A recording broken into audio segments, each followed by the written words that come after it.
Welcome back into the Enrichment Sports Source. This part of the show brought to you by Tennova Healthcare. From allergy treatment, I think I need that today, to orthopedic care, from neurology to dermatology, from digestive care to cancer care, to emergency medicine. Tennova Healthcare can diagnose and treat whatever issue you may be dealing with.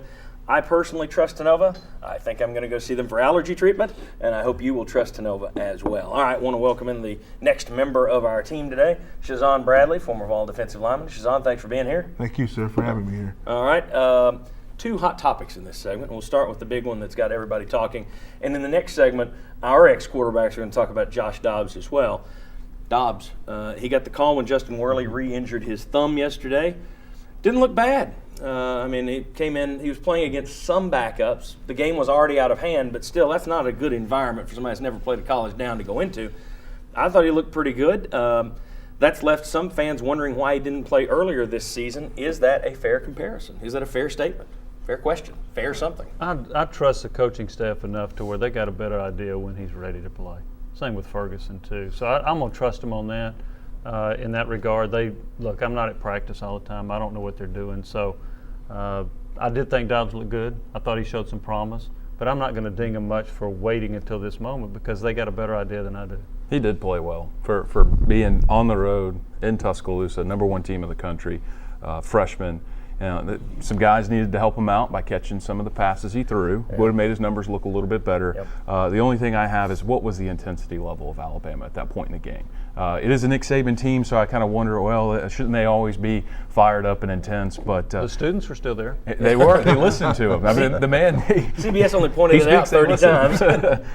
But how does that play into it? But overall, I did think he played well. I don't know. I've been out there as a true freshman, and I think the first time I ever put my hand down was against the University of Alabama, and it was somewhat tough. The speed of the game for Dobbs is going to speed up, and it's going to give him some trouble. He's going to have to make some major adjustments in terms of, later down the road, what's going to go on. And I wouldn't throw Worley away. He has a lot of experience. You see what we tried against Florida, it didn't work. So, at this particular point in time, experience has got to lead out, and if Worley's able to go, I'm going to play him. Bob, your take? I'm going to go a little bit of a different direction. Tennessee's coaches may have been comfortable with Dobbs. They may have thought, hey, this is what the kid did yesterday, what we thought he could do, but maybe they were just thinking, why throw him out there? Let's keep him, let's redshirt him, let's see if we can keep both our freshmen redshirted, because we're actually building to the future, and we know that this season you're kind of limited in what your success is going to be. So I think that maybe they figured that he could do what he did, but they were just holding off playing him, trying to keep a red shirt on him. I think it's a fair question, and I don't know the answer to it, but I think it's a fair question. I've been saying for a month, go to the 94 plan. Let Worley be your Todd Helton in the start, then give Dobbs a series, give Ferguson a series. I understand the whole red shirt thing, but I'm just of the mind, if you've got quarterbacks, get them out there. See what you can do with them. You're not going to keep both of them, so don't panic over that. See who's the best and move forward. Go ahead and get the development going. Now, here's the thing.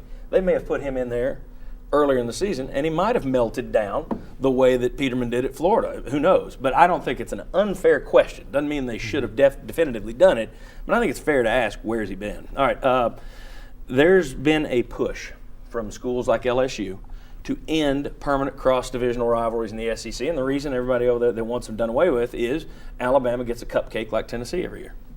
Now, going into that, some of the Alabama papers were saying the best thing for this rivalry would be Tennessee putting up a good game. They didn't. Yesterday's game could do serious damage soon to end the Tennessee-Alabama rivalry. I had a couple people yesterday tell me, good, get them off the schedule. That's bad for Tennessee to keep playing them. Would it be a bad thing if that rivalry ends? And I'll just start. I think it would be horrific for the league and for Tennessee and Alabama. You guys have at it. Myself personally, I don't think the SEC is the SEC if Tennessee didn't play Alabama. Agree? Yeah, I agree. I mean, look, were those people saying the same thing from, 95 to 2001? No. When we had the streak? I mean, that was the cupcake for us. Keep it. It's a great rivalry. Oh, I think ending it would be atrocious.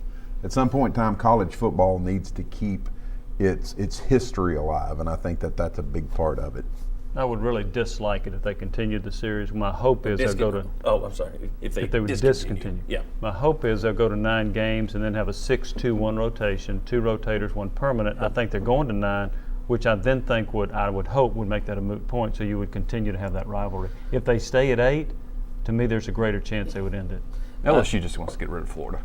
Well, That yeah, is they it. do. Yeah. That's it. I mean, yeah. But that's a great game. I always enjoy watching Well, it. you know. Les Miles always talks about we'll play anybody that's out there. Just get Florida off my schedule. You can't have it both ways. It's kind of like this. When you're an athlete, winning is not everything. It's the only thing. So as far as I'm concerned, Tennessee playing Alabama is the only thing. Yeah, I don't understand how you could nuke the one matchup between the 2 winningest programs in SEC history. Now, the interesting thing about that rivalry, though, they never seem to be good at the same time. Nope. It's always Tennessee on a long streak or Alabama on a long streak. It's been a long time since they've both been consistently good for like a 4 or 5 year period going head to head. You get the occasional year where they're both good, but for the most part, either Alabama's down or Tennessee's down. And you're right. They didn't say this because there weren't 2 extra teams added, and no one was talking about dumping these permanent rivalries. They didn't say this when Tennessee was playing Alabama. Now it's Tennessee's the cupcake, and I think that's unfair, and I hope they don't do away with it. But yesterday's game didn't help that cause.